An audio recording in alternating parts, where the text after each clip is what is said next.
The wind howls across the endless dunes, carrying with it the scent of ancient sand and a promise of secrets long buried beneath the sun's scorched surface. High above the horizon, a jagged silhouette rises like a cemetery of stone, towering pillars of limestone, quartz, and basalt that seem to have been hewn by some forgotten hand. This is the desert's stone forest, a place that has haunted travelers for centuries, a silent labyrinth where the very earth appears to have grown teeth and claws. Local Bedouin legends speak of a time when the forest was alive, a living city that rose from the desert in a single night, only to be swallowed again by the sands. Archaeologists who have dared to set foot among the monoliths report strange acoustic phenomena. When the sun dips below the dunes, the stone walls begin to echo with low, resonant hums, as if the rocks themselves are singing a mournful dirge. Some researchers have measured subtle electromagnetic fluctuations that spike at precisely the same moment each night, a pattern that no known natural process can fully explain. The most chilling discovery came when a team of speleologists, following a narrow fissure between two pillars, uncovered a series of narrow tunnels etched into the stone.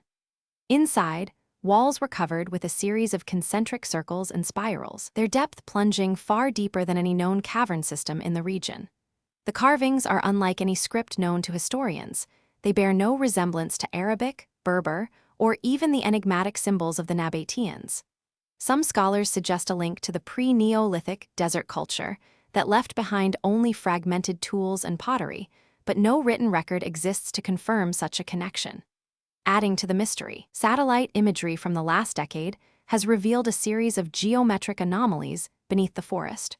Regular, grid-like depressions that vanish when examined on the ground, as though the desert itself refuses to reveal its true shape.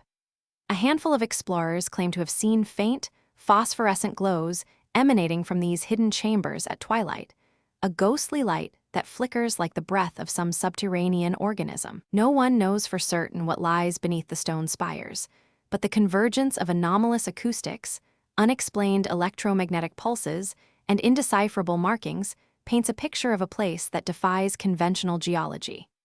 Is the stone forest a natural monument that has simply been sculpted by wind and time, or does it conceal an ancient, perhaps even extraterrestrial, architecture that predates recorded history? As the night settles and the wind whispers through the stone corridors, the desert seems to hold its breath, waiting for the next seeker brave enough to listen to the stone's silent lament. The answer, if it ever comes, will be as elusive as the shifting dunes themselves. Deep in the mist-shrouded folds of the Peruvian Andes lies a stone secret that has watched centuries pass like shadows across a silent altar. High above the cloud-kissed valleys, explorers in 2014 uncovered the remains of a massive structure carved directly into the side of a mountain, its walls rising in perfect, unfinished terraces. No one knew it existed until a team of archaeologists, following the faint outline of an ancient Inca road, stumbled upon a cavernous doorway framed by perfectly fitted basalt blocks that bore the unmistakable hallmarks of Bronze Age engineering, a style thought to have vanished from South America thousands of years before the Inca ever rose. The temple's design defies every known chronology.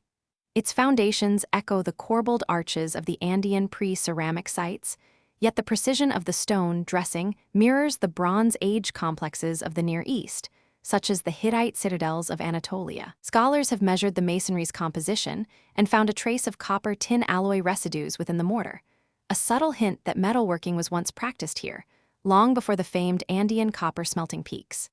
Inside, the chambers remain eerily empty, save for a series of low-relief carvings that depict a celestial map not aligned with any known star pattern.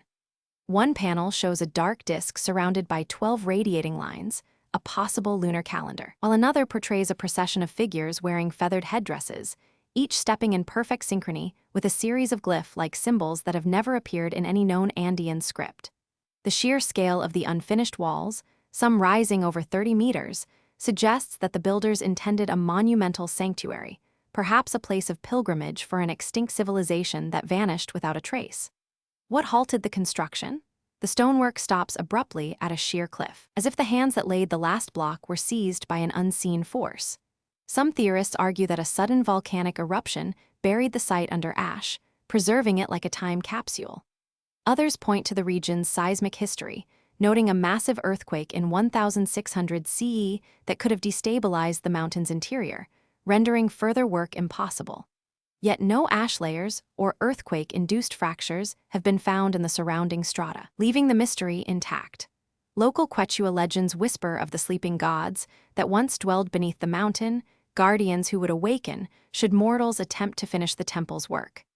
The tale speaks of an endless night that fell over the valley when the first stone was lifted, a darkness so thick that even the sun seemed to hesitate. Whether myth or memory, the story adds a chilling layer to the already unsettling silence of the site. As night falls over the Andes and the wind howls through the narrow crevices, the unfinished Bronze Age temple stands as a stark reminder that some chapters of human history were never meant to be completed. Its stone walls, half carved and half forgotten, continue to watch over the clouds, holding their secrets close, waiting for a curious mind brave enough to ask. What ancient hand began this work, and why was it left to decay in the thin air of the mountains? The answer remains locked within the cold stone, echoing the timeless question that haunts every explorer. Some mysteries are built to remain unsolved. Imagine standing at the edge of a lake that looks like it was poured from a painter's darkest imagination, its water a deep, bruised crimson that seems to drink the sky itself. The surface is still, as if the lake has held its breath for centuries, and the air around it feels unusually heavy, as though even the wind is reluctant to disturb this scarlet abyss. This is Lake Natron, a name that whispers in the local dialect like a warning, but the true enigma lies not in its color alone. Scientists have long documented the lake's high alkalinity and the flaming orange flocks of lesser flamingos that wade through its waters. Yet there is another, far more unsettling phenomenon that locals speak of in hushed tones: the complete absence of sound. When you step onto the soft, mineral-laden shore, your footsteps, normally a crisp crack against earth, are muffled as if the lake itself is a vast, liquid sponge. Even the rustle of leaves overhead, the distant call of a bird, the soft sigh of your own breath, seem to be swallowed whole. Some visitors have recorded the event, only to find that their audio devices capture nothing beyond a faint hum, as if the lake creates an invisible barrier that absorbs vibrations. The effect is not limited to human perception. Animals that approach the water stop their calls, and even the wind appears to lose its voice as it brushes the surface. Researchers have offered several theories. One hypothesis points to the lake's unique chemical composition, an extreme concentration of sodium carbonate and magnesium chloride that might dampen sound waves, turning them into heat. Laboratory tests on samples show an unusual acoustic impedance, but the degree of attenuation observed in the field far exceeds what the chemistry alone should produce. Another, more speculative idea suggests that the lake sits atop a massive subterranean cavern filled with porous limestone, acting like a giant acoustic black hole that traps and dissipates sound energy. Yet no seismic surveys have revealed such a void, and the mystery deepens. Local folklore adds a darker layer to the puzzle. Legends speak of a cursed deity who wept blood after a great betrayal, and whose tears formed the lake. The stories claim that any sound made near its banks is a tribute to the deity, absorbed as an offering. While such myths cannot be measured, the palpable silence that blankets the area feels almost reverent, as if the lake demands a solemn hush from all who approach. What truly lies beneath that scarlet surface remains unknown. Is it a rare geological quirk that turns sound into a silent, invisible tide, or is there something more primordial at work, an ancient force that defies our modern understanding of physics? As the sun sets and the lake's hue deepens to a near black shade, the world around it grows still, and you are left standing on the edge, hearing only the thudding of your own heart, wondering whether the lake will ever reveal the secret it has hoarded for millennia. The night was cold enough to freeze the breath of every traveler who dared to cross the barren steppe, yet the caravan pressed on, its camels groaning beneath loads of silk, spices, and secrets. They were the lifeblood of the Silk Road, a moving thread that stitched together empires, and on that fateful autumn of 1012, they vanished without a trace, leaving behind only a shallow trench of footprints that disappeared into a storm of sand, as if the desert itself had swallowed them whole. When the first nomadic scouts arrived weeks later, they found a curious pattern etched into the dunes, a series of interlocking spirals, wedges, and what some scholars now call the sand cipher. The marks stretched for nearly 2 kilometers, each symbol burned into the sand with a precision that suggested a deliberate hand, not the random whims of wind. Local elders whispered that the symbols matched an ancient Khwarezmian script, a language lost before the rise of Islam, used only by a secretive guild of merchants who guarded trade routes with coded messages. Archaeologists who later examined the site uncovered fragments of burnt parchment, charred beyond recognition, yet still bearing faint impressions of the same geometric signs. One fragment, when held to the light, revealed a repeating sequence of 3 dots followed by a single elongated line, a pattern that, according to one theory, could represent a calendar date or a warning. Another piece showed a stylized caravan, its wheels turning toward a star that does not exist on any known map. Theories swirl like sandstorms across the scholarly desert. Some suggest the caravan was ambushed by a rival trade faction, the symbols a grim warning left to deter future travelers. Others propose a more mystical explanation, that the merchants had stumbled upon a hidden oasis, a place whispered about in oral tradition, and the cipher was a protective sigil meant to seal the entrance. A third, more unsettling hypothesis points to an astronomical event, a rare alignment of the Pleiades and the moon, believed by ancient cultures to open a gate in the earth, a doorway through which the caravan might have slipped into another realm. No definitive answer has emerged, and the desert remains silent. The sand cipher continues to resist decoding, its lines fading with each gust, yet the mystery endures, echoing across centuries like a distant drumbeat. Was it a simple act of betrayal, a ritualistic sealing of a secret oasis, or an accidental step through a forgotten doorway in the sky? The dunes keep their secret, and we are left with only the ghostly imprint of a caravan that once dared to thread the world's most perilous highway. Deep in the craggy folds of the Greater Caucasus, where the stone rises like the ribs of some ancient leviathan, there is a network of caves that locals have called the Whispering Caves. They are not marked on any modern map, and the few guides who know their exact coordinates speak of them in hushed tones, as if the very walls might hear. What draws explorers into that darkness is not the promise of treasure, but the reports that echo, literal, unexplainable murmurs, seem to drift from the stone itself. The first written account comes from a Russian geologist, Nikolai Sokolov, who in 1897 entered the main shaft after a violent storm had collapsed a nearby mountain pass. He described a soft susurrus, like distant wind through a pine forest, that grew louder the deeper he went. Sokolov's notebook records the sound's cadence, a series of low throbs, each lasting precisely 2-3 seconds, followed by a pause that matched the length of a heartbeat. He noted that the murmurs ceased the moment he raised his lantern, only to resume when the flame flickered. The phenomenon was later corroborated by a Georgian shepherd in 1924, who claimed the whispers would answer his name when he called out, repeating it in a voice that was both his own and something older. Scientists have offered a handful of theories. One proposes that the caves sit atop a vast network of mineral-filled fissures, and that the movement of underground water creates a resonant frequency that mimics human speech. Others point to the presence of a rare form of piezoelectric quartz, which could convert stress from tectonic shifts into audible vibrations. Yet neither explanation accounts for the precise timing, the apparent linguistic patterns, or the way the sound seems to respond to the listener's intent. Anthropologists add another layer, recalling that the region was once inhabited by the enigmatic Koban culture, whose burial rites involved chanting in a language no one has yet deciphered. Some suggest the caves could be a natural acoustic archive, preserving ancient chants that have been amplified by the stone's geometry. When archaeologists recently uncovered a series of petroglyphs near the cave entrance, depicting figures with elongated ears and mouths shaped like spirals, they interpreted them as a possible visual record of these voice stones. The most unsettling accounts come from modern trekkers who claim that the whispers sometimes carry a warning. A British mountaineer, Emily Hart, reported hearing, "Turn back," repeated over and over as she descended into the lower chambers. She emerged hours later, bruised and disoriented, insisting that a sudden collapse had sealed the entrance behind her. No one else had heard the warning, yet the cave had indeed sealed itself, trapping her for a brief, terrifying moment. No recording has ever captured the sound, for every device placed within the darkness fails inexplicably, the batteries draining within minutes or the tapes erasing themselves upon playback. The Whispering Caves remain a place where stone seems alive, where the past reverberates through time, and where every echo asks a question we are not ready to answer. Are we merely hearing the wind, or is the mountain itself trying to speak?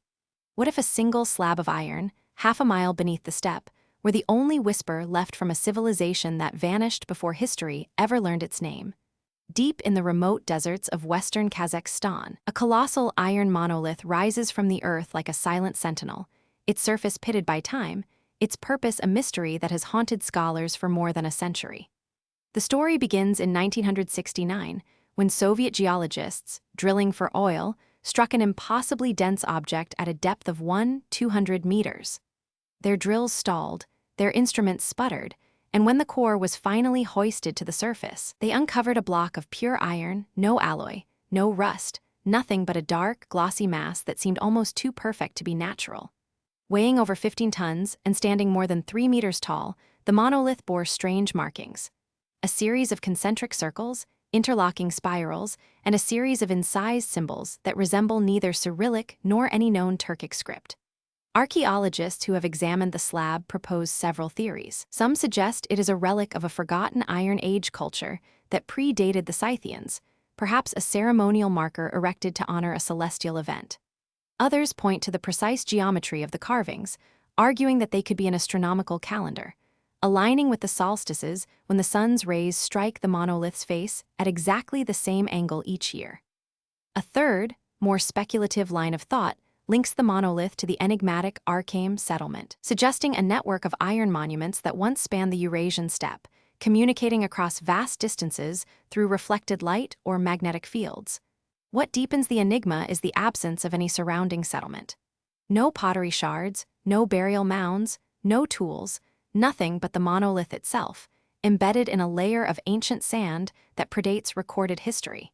Even carbon dating of the surrounding strata yields ambiguous results, oscillating between 3,500 and 5,000 years old. This temporal gap places the artifact squarely in a period when written records are scarce, leaving only the stone and metal to speak. Local folklore adds another layer of intrigue. Nomadic herders tell tales of a steel mountain that glows at night, guiding lost travelers home. Some elders claim that the monolith is a warning, a gate left by an ancestor who foresaw a cataclysm that would erase their civilization from memory. Yet, despite countless expeditions and modern remote sensing surveys, no definitive answer has emerged. The iron monolith of Kazakhstan remains an unsettling reminder that the Earth still cradles secrets far older than our empires. As the wind sweeps across the barren plain and the monolith's surface catches the waning light, one cannot help but wonder, was this slab a message, a calendar, a beacon, or simply a relic of a people whose stories have been swallowed by the sands? The answer, like the monolith itself, is buried deep, waiting for the next generation daring enough to listen. What would you do if a single satellite image revealed a whole civilization, perfectly preserved beneath a veil of ice, waiting centuries to whisper its story? High above the remote reaches of the Siberian Plateau, a faint, geometric pattern caught the eye of a seasoned remote sensing analyst in 2019. The outline was unmistakable. Streets laid out in a grid, a central plaza, the faint silhouette of domed structures rising like ghosts from the permafrost. The coordinates pointed to a region that maps had long marked as nothing more than barren tundra, a place where the wind howls over endless white and no human foot has set a mark for millennia. When a small team of archaeologists and geologists finally set foot on the site, the silence was deafening. The air was thin, the sky a perpetual twilight filtered through low-lying clouds. Beneath a thick crust of frozen soil, they uncovered stone foundations arranged with a precision that rivaled the best Roman roads. The walls were built from a reddish, iron-rich sandstone, their edges still sharp despite the centuries of frost.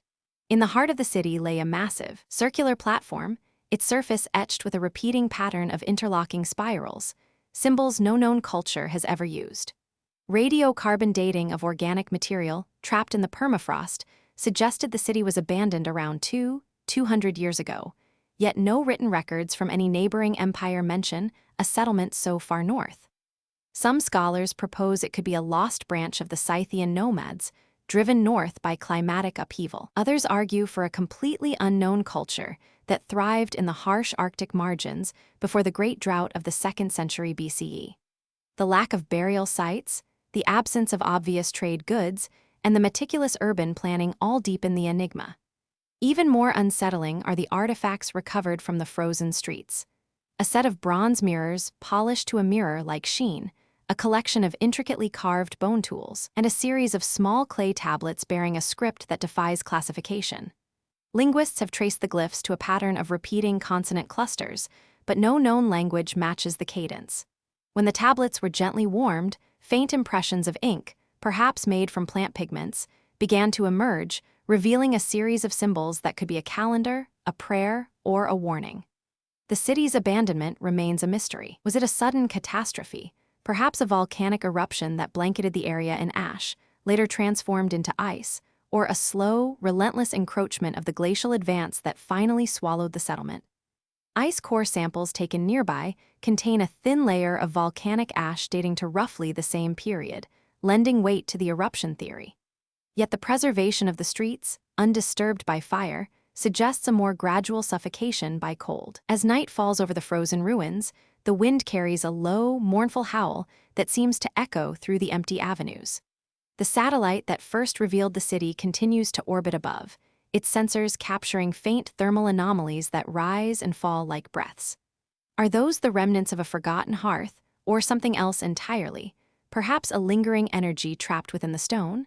No answer has yet been found, but the frozen city stands as a stark reminder that the world still holds pockets of humanity lost to time, waiting for the moment when we finally dare to listen. Imagine standing beneath a sky that seems to breathe, the dense Siberian taiga pressing in on every side, its pine needles whispering ancient secrets.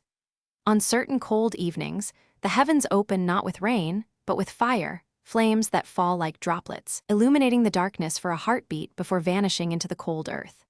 This baffling spectacle, known to locals as Oge Enya en Yeruikrakoi Daoja Dayeri, or fire rain, has been recorded for centuries, yet science still cannot agree on a single explanation. The earliest written accounts come from the 17th century chronicles of Russian explorers, who described a storm of burning embers that fell from the clouds, scorching the ground without leaving ash. Later, in the early 1900s, the famed geographer Vladimir Arseniev noted a similar event while mapping the Uter River basin, recalling how the forest seemed to ignite from above, only to be snuffed out as quickly as a candle in a gust. Witnesses describe a sudden, crackling roar, a warm wind that contradicts the frigid air, and bright, orange specks that melt upon touching the snow, leaving behind only faint scorch marks on bark. Scientists have proposed several hypotheses. One suggests that intense electrical discharges within thunderstorms can vaporize moisture, creating plasma that appears as fire as it descends. Another theory points to the rare combustion of methane pockets released from permafrost, ignited by lightning. Yet both explanations struggle to account for the uniformity of the falling flames and the absence of any residual soot. Some researchers even speculate that a yet unknown atmospheric chemical reaction, perhaps involving trace amounts of metallic aerosols released from deep earth fissures, could momentarily generate temperatures high enough to produce visible fire without leaving lasting residues. Indigenous Evenki hunters tell a different story, weaving the phenomenon into their mythos. They speak of the sky's angry spirits, beings that descend to punish those who disrespect the forest. Their oral histories recount that the fire rain appears only after a particularly brutal hunt, as if the wilderness itself were retaliating. While folklore cannot serve as scientific proof, these narratives preserve a pattern.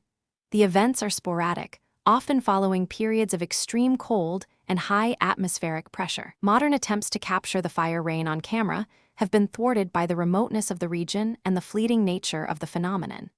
A handful of low-resolution videos, taken by amateur hikers equipped with infrared lenses, show brief, luminous streaks cutting through the night sky, but the footage is too grainy to allow definitive analysis. Satellite data from the same periods reveal unexplained spikes in infrared emissions over the taiga, yet the resolution is insufficient to pinpoint their source. What truly makes the Siberian fire rain unsettling is not just the visual shock of flames falling from a starless sky, but the lingering mystery that each new account adds another layer of uncertainty. Is it a rare meteorological quirk, an unknown chemical process deep within the Earth, or perhaps a phenomenon that lies at the intersection of both? Until a research team can set up instruments in the heart of the forest during the right storm, the answer remains hidden, flickering like the very embers that descend upon the frozen woods, leaving us to wonder what else the silent, endless taiga might be keeping secret. The waves that lap the atolls of the Maldives have always whispered secrets, but none so perplexing as the strange glyphs etched into the timbers of a ship that sank over 2,000 years ago. Imagine a moonless night in the Indian Ocean, the sea a black mirror, when a sudden storm snapped the hull of an ancient vessel and sent it to the abyss. Centuries later, a team of marine archaeologists, guided only by sonar, discovered the wreckage deep beneath a coral garden, its planks still intact, covered in a thick veil of algae and barnacles. As they cleared the growth, their lamps fell upon a series of symbols unlike any script known to history. The markings are not the familiar Brahmi or early Arabic calligraphy that pepper the coastal ruins of the subcontinent. Instead, they consist of interlocking spirals, angular chevrons, and a series of elongated hooks that seem to pulse with an almost deliberate rhythm.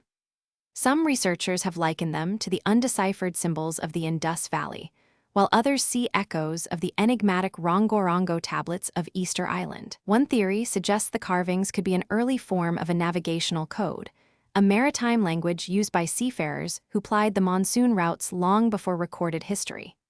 Another, more speculative, hypothesis posits that they represent a ritualistic tally, a tally of voyages, cargo, or perhaps even a tribute to a sea deity now lost to the ages. The wood itself tells a story of its own. Dendrochronology points to a tree harvested around 20 BC, and the vessel's construction matches the Ulu style, large, single-masted dhows that dominated the Indian Ocean trade network. Yet the presence of those glyphs throws a wrench into the neat timeline. If the symbols belong to an unknown script, could this ship be evidence of a forgotten culture that once navigated these waters, predating the known maritime civilizations of South Asia? Or could the markings be a cryptic map, a guide to a hidden reef or a submerged island that has since vanished beneath rising seas?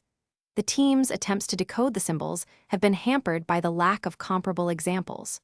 No other wreck in the region bears such markings, and no mainland inscriptions have been found that match these shapes. Some scholars have turned to computational analysis, feeding the glyphs into pattern recognition software, only to receive inconclusive results. Patterns emerge, but none align with any known language family. The mystery deepens when a fragment of a bronze plaque, found tucked inside a cargo chest, bears a single matching glyph, hinting that the symbols were not decorative but functional. What did these ancient mariners intend to convey? Were they warning future sailors of a treacherous shoal, commemorating a victorious trade expedition, or perhaps recording a celestial event that guided their journey? The ocean keeps its secrets close, and as the tide pulls the wreck deeper into darkness, the glyphs remain silent, waiting for someone to unlock their story. Until then, the question lingers like a cold draft in a submerged chapel. What language did the seafarers of a forgotten age speak, and what truth lies hidden beneath the coral-covered hull of this 2,000-year-old ship? The Namib stretches out like a blackened ocean of sand, its dunes whispering ancient secrets with every wind-blown grain. Yet hidden beneath the relentless glare of the sun lie stone monoliths that seem to breathe, to pulse with a life of their own. They are the living rocks of the Namib, towering, twisted formations that have baffled geologists, explorers, and the few nomads who dare to wander this desolate realm for centuries. At first glance, they appear to be ordinary sandstone, but their surfaces are riddled with strange, almost organic patterns. Spirals that echo shells, delicate filaments that resemble veins, and hollow cavities that echo with the wind like the sighs of an unseen creature. Locals speak of them in hushed tones, calling them ****, the Shapers, and warn travelers to keep their distance after nightfall, when the rocks are said to emit low, resonant hums that vibrate through the very bones of those who listen. Scientists attribute the bizarre shapes to a process called pseudomorphosis, where mineral-rich water seeps into the porous sandstone, depositing calcite and iron over millennia. Yet the speed of some of these transformations defies expectation. In one documented case, a massive column split and reformed into a perfect arch within a single decade, a rate far faster than any known geological process. Adding to the mystery, several researchers have reported inexplicable temperature differentials. While the surrounding sand can scorch above 40 degrees Celsius, the interior of some formations remains cool, as if a hidden conduit channels ancient underground water, preserving a microclimate that supports small colonies of lichens and extremophile bacteria. These organisms, found nowhere else on the planet, glow faintly under moonlight, casting an eerie, phosphorescent halo that turns the night into a living tapestry of light and stone. But perhaps the most unsettling evidence lies in the patterns etched into the rock faces. Some resemble glyphs, not unlike those of the Sand Peoples, yet they do not match any known script. One expedition uncovered a series of concentric circles intersecting at a single point, a configuration that, when mapped, aligns precisely with the positions of the brightest stars on the night of a solar eclipse recorded by the ancient Khoi people over 3,000 years ago. Some theorists suggest the rocks were used as a prehistoric observatory, a stone calendar marking celestial events with a precision that rivals the most advanced ancient sites. No single explanation satisfies all the anomalies. The rapid mineral growth hints at an unknown chemical catalyst. The temperature pockets suggest hidden water reservoirs, and the enigmatic markings whisper of a purpose lost to time. As the desert wind sweeps across the silent silhouettes, one cannot help but wonder whether these stone giants are merely passive witnesses to Earth's slow metamorphosis, or whether they are, in some unfathomable way, guardians of a forgotten knowledge, waiting for the day when humanity finally learns to read the language etched into their cold, unyielding faces. Deep in the heart of Honshu, beyond the bustling cities and the well-trodden pilgrimage routes, lies a stretch of cedar and cypress that seems to have forgotten the language of life. Locals call it Aokigahara, the Sea of Trees, but to those who have walked its dim corridors, the forest has earned a darker nickname, the Silent Wood. The first clue that something is amiss comes not from the rustle of leaves, but from the profound absence of sound. Birds, whose songs echo through most Japanese woodlands at dawn, are conspicuously silent. The usual chorus of cicadas that swells in summer never reaches this place, and even the wind seems to move through the trunks without a whisper. What makes this silence more unsettling is what the forest refuses to host. Researchers who have set up camera traps along the perimeter report a striking pattern. Deer, boar, even the ubiquitous Japanese macaques approach the edge, sniff, then turn away as if an invisible barrier repels them. The animals' behavior is not random. They linger, watch, and retreat without ever stepping onto the moss-laden floor. Over decades, wildlife biologists have documented the same phenomenon, noting that the area remains a barren island in an otherwise thriving ecosystem. Scientists have offered several hypotheses. One suggests a high concentration of methane seeping from the volcanic substratum, creating an odor that animals instinctively avoid. Others point to a dense canopy that blocks the seasonal sunlight, disrupting the insects that form the base of the food chain, thereby making the woods an ecological dead zone. Still, some locals whisper of older, more unsettling reasons. A curse placed centuries ago when a monk, angered by the encroachment of the forest upon his temple, performed a ritual to bind the very spirit of the trees. They say the ritual was so powerful that even the forest's own creatures were commanded to stay away. No scientific study has yet conclusively proved any of these ideas, and the cameras continue to capture only empty frames where life should be. The silence is not merely an absence of noise. It feels like a palpable weight, a hush that presses against the skin. As the sun sinks and the forest is swallowed by twilight, the darkness seems to deepen the mystery, leaving visitors with a lingering question. What unseen force can make a thriving forest become a forbidden sanctuary, where even the most adaptable of Japan's wildlife dares not tread? The answer remains hidden among the towering trunks, waiting for someone brave enough to listen to the forest's quiet. What if the stones that have stood for millennia were not placed by chance, but by a knowledge so precise, it stretched across oceans long before any map could connect them? Across 3 continents, Europe, Africa, and South America, rows of ancient megaliths line up with a startling precision, pointing toward a single celestial corridor that only the night sky could reveal. In the mist-shrouded fields of Carnac, France, over 3,000 standing stones rise like a frozen army. Their rows, measured by archaeologists, run almost exactly north-south, a direction that mirrors the path of the Southern Cross as it arcs across the southern horizon. Thousands of miles away, on the remote plateau of the Sahara, the enigmatic Nabta Playa stone circle, dating to around 5000 BC, was aligned to the summer solstice sunrise. Yet, when researchers plotted its axis on a global grid, it intersected the same invisible line traced by Carnac's rows. Cross the Atlantic, and the mystery deepens. In the Peruvian highlands, the massive stone walls of Sacsayhuaman rise in jagged terraces. Their most prominent facade, when extended outward, points directly toward the same celestial corridor that connects Karnak and Nabta Playa. The alignment is not a vague coincidence. The angular deviation is less than 2 degrees, well within the margin of error for a deliberately engineered sightline. What could have motivated such a coordinated effort? Some scholars propose a shared astronomical tradition, a prehistoric network of sky watchers who tracked the movement of the Milky Way and encoded it into stone. Others suggest a lost maritime culture, capable of navigating vast oceans and transmitting architectural blueprints across continents.